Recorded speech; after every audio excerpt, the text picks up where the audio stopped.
Today is a day for truth.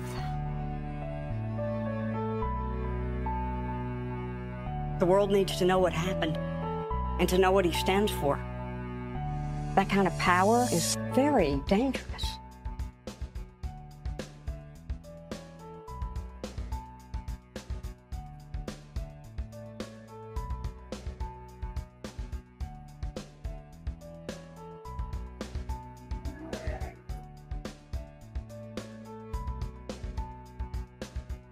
Let the record show that this committee holds him responsible.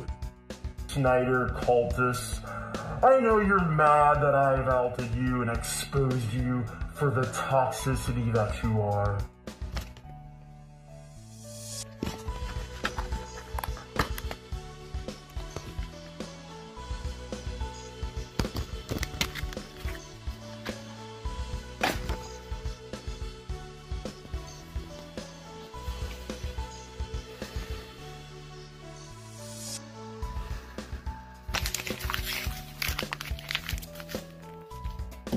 It's okay that you're remaining silent.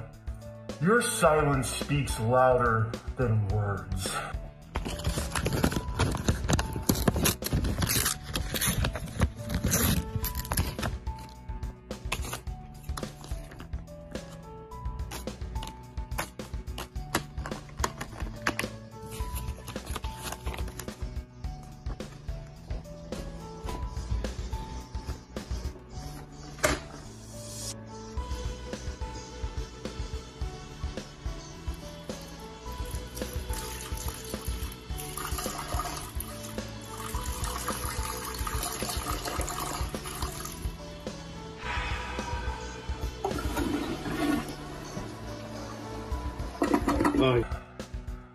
But just know, I am not going anywhere.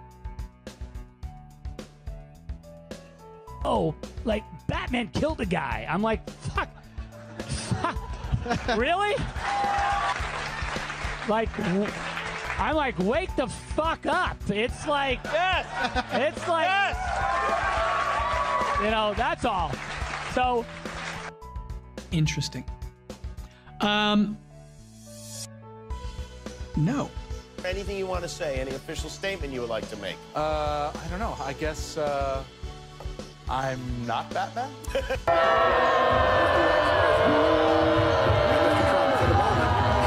What a great honor to be able to introduce for the first time ever any... The red capes are coming. I wanted to make it official that I am back as Superman.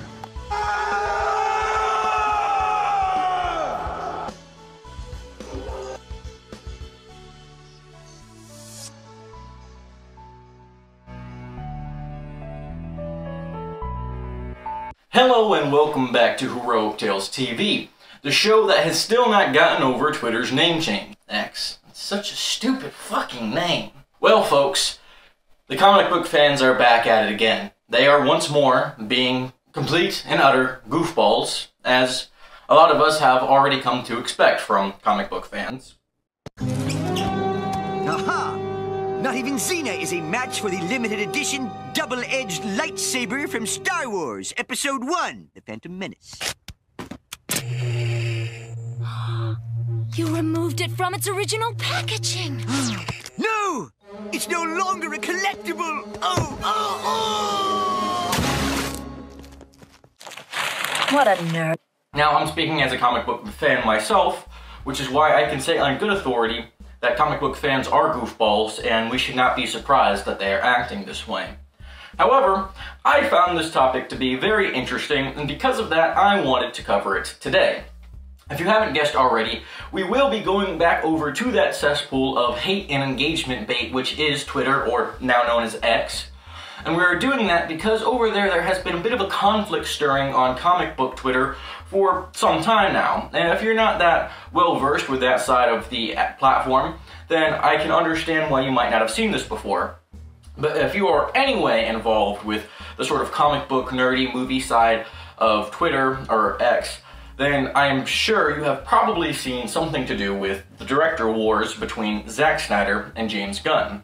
Although it might be better to call this the fanboy wars, because as far as I can tell, Zack Snyder and James Gunn don't really have any actual beef with one another.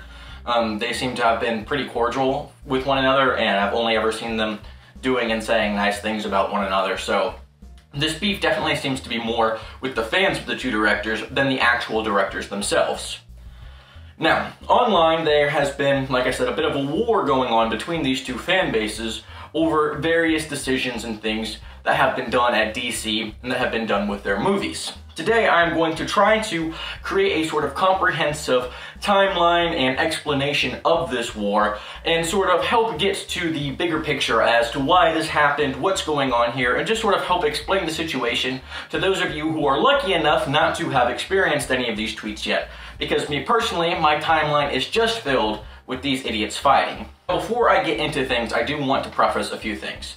I am not a Zack Snyder fan, but nor am I a James Gunn fan. I don't have anything against these directors either, though. I mean, I don't particularly like them. I'm not a huge fan of them, as I would say I'm a huge fan of Wes Anderson, for example.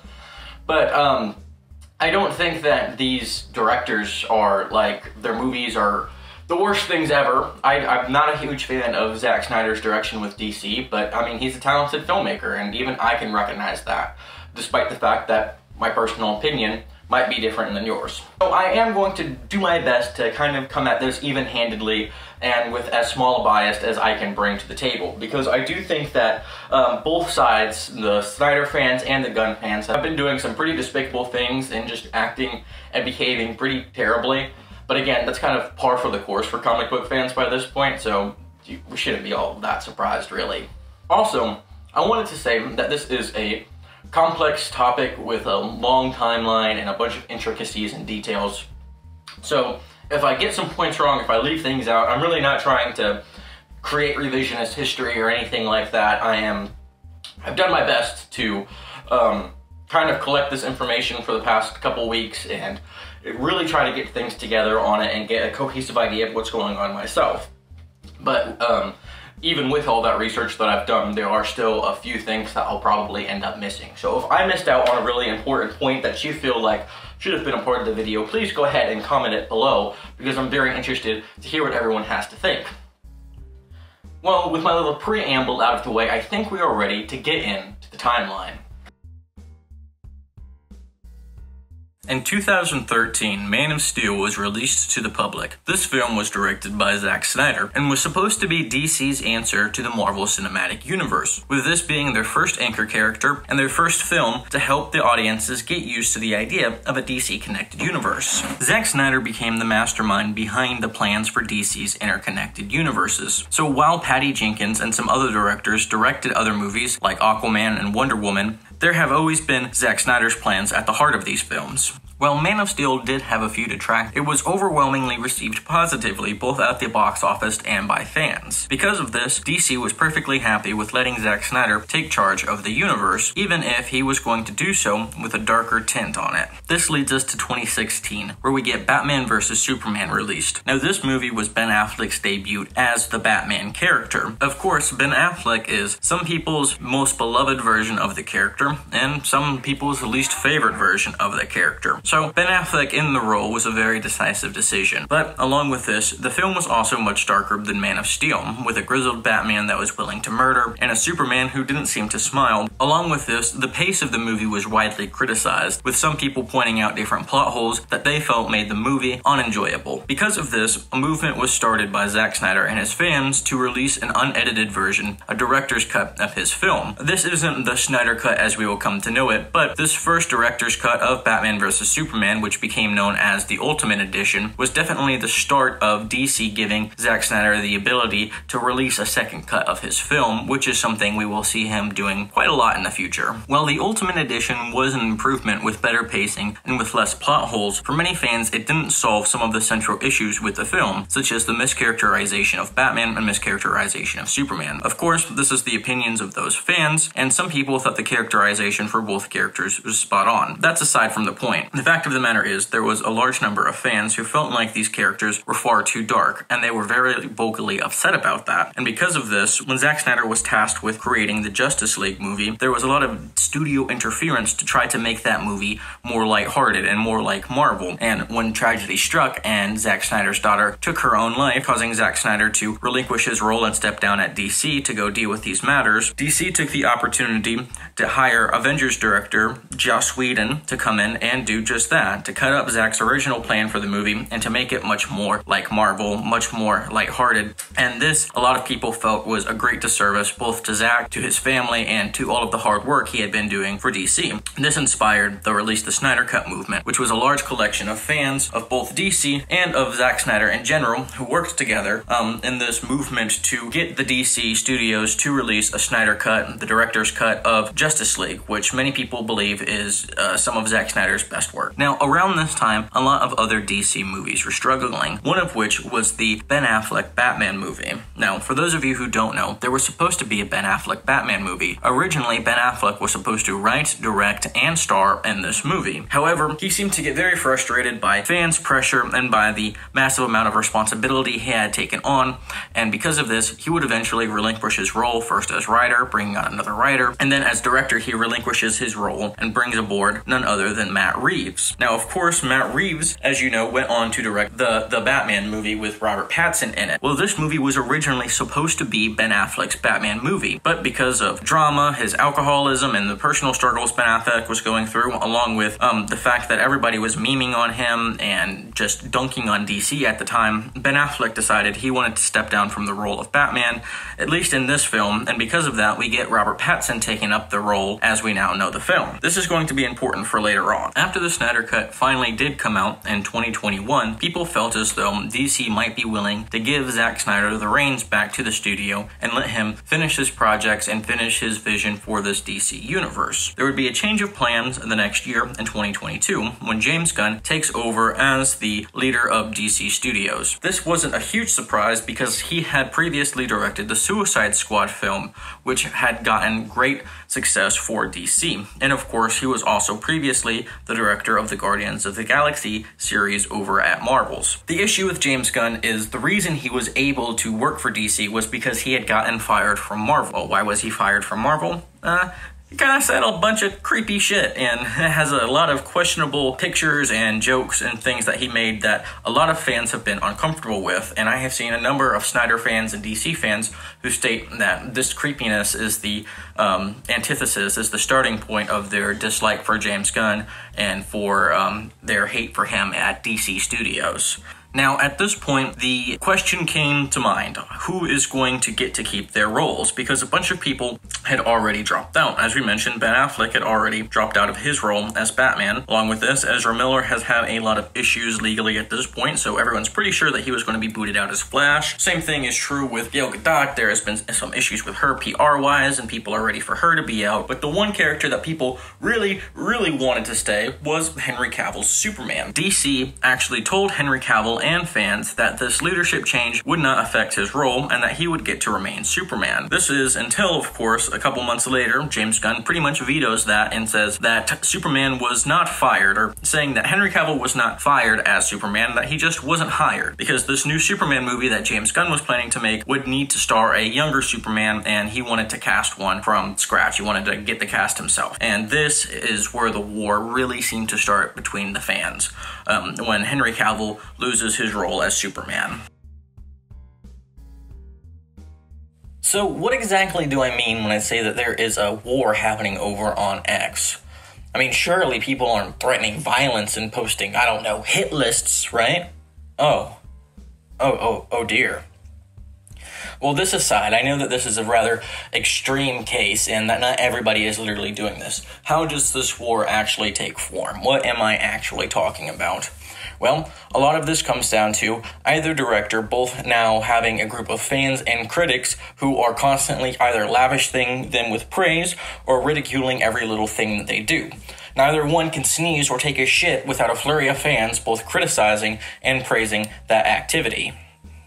A lot of this ends up being broken down into both fans and critics posting movies and clips, more specifically of Snyder's stuff, really, and saying, oh, this is either the greatest thing in the world, or literally, this is incredibly too terrible, it's the worst DC thing ever, and there's really no in-between ground. It's literally either the best cinema ever, or the worst thing that's ever been put to screen. And I know it seems silly, but people are actually really getting heated about it and have sort of divided themselves into two different sections of fans, the so-called real DC fans and the Snyder fans. And this is really a strange thing. And I mean, even they talk to one another using this, this language of war. Snyder fans have been on a few crusades lately, one of which is to try and get the Snyderverse sold to Netflix, which many DC fans are pointing out as a ludicrous idea and essentially a pipe dream. But given the fact that the Snyder fans have gotten the studio to cave to their will several different times, a lot of Snyder fans believe that this is entirely feasible. So essentially there is a lot of criticism being slung back and forth, because obviously everybody who is a fan of Snyder also hates everything that James Gunn is doing. As James Gunn has been working on the new Superman movie, every single bit of information that's been released about it has been scrutinized and compared to Snyder's work. Everyone says that Zack Snyder is the blueprint and that everything has been stolen from Zack Snyder. And it's gotten to the point where they're not even saying that James Gunn is the one stealing these things. It can literally be movies who have nothing to do with DC or with comic books in general, and people will still say, well, Zack Snyder was the blueprint, as though he created whatever innocuous piece of symbolism or whatever they're presenting in said post. And then if you try to do the same thing to them, if you pull up a clip that Snyder is clearly referencing to in his media that he's clearly quote-unquote stolen, then of course they will say, well, this is just paying homage, this is a reference, this is homage. So it is, it's definitely a double standard that Snyder fans tend to have. Even James Gunn aside, Snyder fans pretty much hate whatever DC is doing now since it's not involved with Snyder. For example, recently the sequel to Matt Reeves' Batman movie was delayed, and people on the Snyder side of things are cheering this and hoping that it gets canceled and exalting this as a sign that it's going to be canceled. And they are, practically drooling at the idea that Matt Reeves and Robert Pattinson might lose their jobs and that this film might be canceled. The group is trying to work out some sort of boycott for the upcoming DC movies with hopes that they can somehow bankrupt DC and make it so that they have to return to Snyder. But just based on the way things are going, I'm not sure that that's the decision that they're going to make.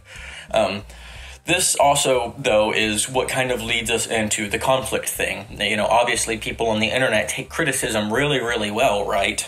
Well, as this conflict has heated up and gotten more and more hostile and toxic, the amount of poor humor, jokes, and just acts of violence and calling people out, and name-calling and mudslinging, that's all increased exponentially. For example, James Gunn fans are rather fond of making fun of the death of Zack Snyder's daughter, which isn't really a cool thing to do. Nobody can talk about any Zack Snyder movies. If people want to talk about Rebel Moon and what they enjoy about it, there's going to be 100 people who hate Zack Snyder coming in simply to rain on their parade and simply to say, no, I don't like this thing. Now, I understand that it's the internet and people can say whatever they want if they agree or disagree with things, but when these guys go out and pick a fight, to me, it makes me lose sympathy with them when that same person cooks them in the replies or reposts them and says that they want horrible things to happen to this person. You know, if you go out and pick a fight, you automatically lose a little bit of sympathy. What I find to be the most funny thing about this situation is the sheer amount of ridiculous people who go out here and post things thinking that they seem cool and intimidating when really they are just making a total fool of themselves, being goofballs, just like we said at the beginning of the video. And I have some clips that I am just dying to share with you guys that will kind of give you some insight into what I'm talking about when I call these guys idiots. Snyder cultists, I know you're mad that I've outed you and exposed you for the toxicity that you are. It's okay that you're remaining silent. Your silence speaks louder than words. But just know, I am not going anywhere. What the fuck?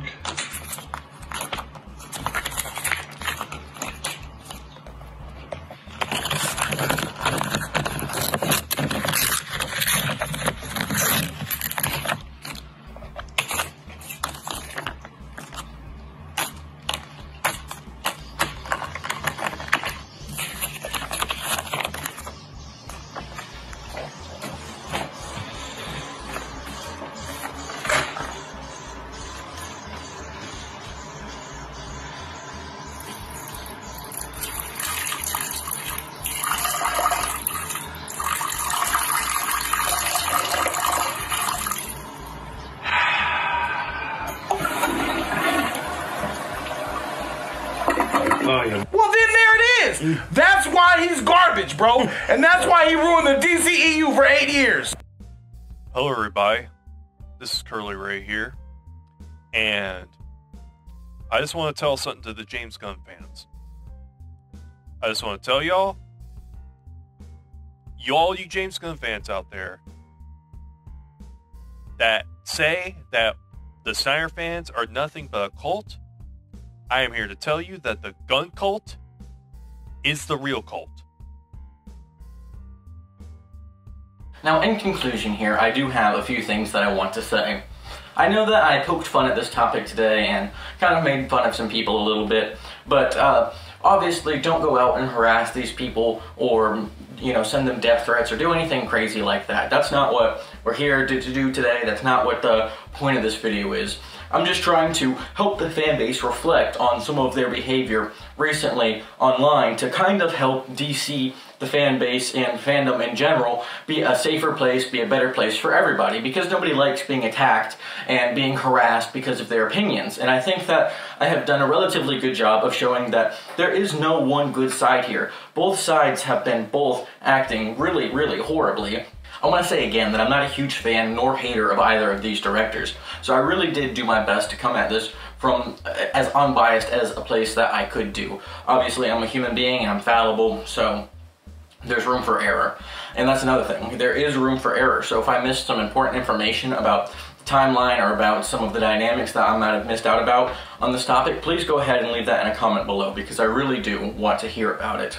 I guess the overall point I want to try to drive home from this video is, you out there as a fan of Zack Snyder or James Gunn, imagine yourself as that director, and then look out at the fan base and see that as a reflection, you know, of yourself and of the fans that you keep. Is that the sort of presence you want to have? Do you think Zack Snyder's proud when he sees his fans out here acting like this, or James Gunn is happy when he sees people making jokes about Zack Snyder's daughter's death?